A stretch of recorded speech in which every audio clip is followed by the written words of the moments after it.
নমস্কার বন্ধুরা, আশা করি আপনারা সবাই ভালো আছেন।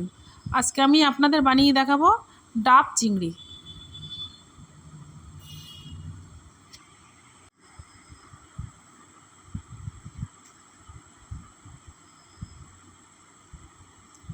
এখানে আমার 300 গ্রাম চিংড়ি মাছ আছে। মাছগুলো আমি ভালো করে বেছে ধুয়ে নিয়েছি।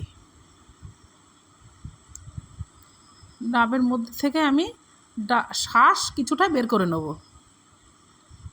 পরিমাণ মতো লবণটা আমি দিয়ে দিচ্ছি,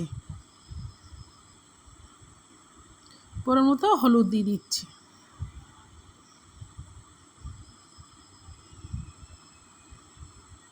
এখানে আমি 5 চামচ সর্ষে আর পোস্ত বাটা দিয়ে দেবো।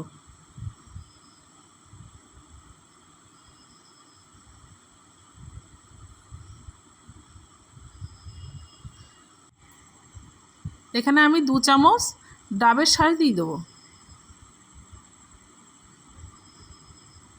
এখানে আমি পরিমাণ মতো সর্ষের তেল দিয়ে দেবো, দিয়ে আমি ভালো করে মেখে নেব।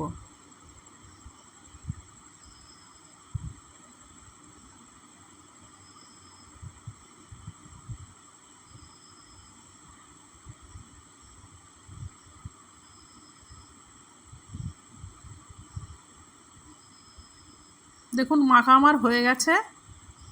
এর আমি ডাবের ভিতরে দিয়ে দেবো।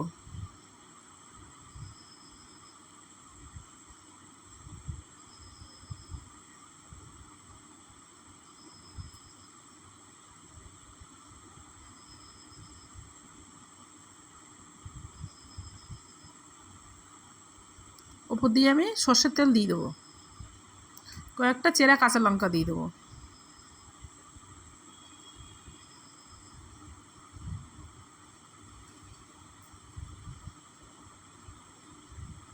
আটা দিয়ে ডাবের মুখটা আটকিয়ে দেবো।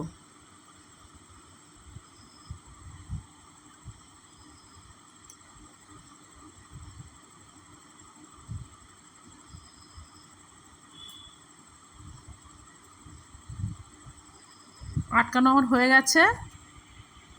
গ্যাসের পরে 1 ঘন্টার জন্য আমি বসিয়ে দেবো।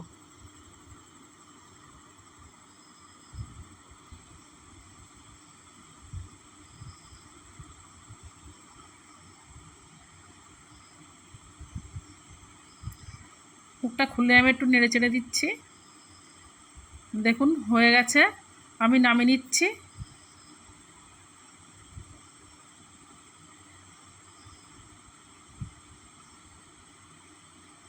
রেডি হয়ে গেছে আমার ডাব চিংড়ি।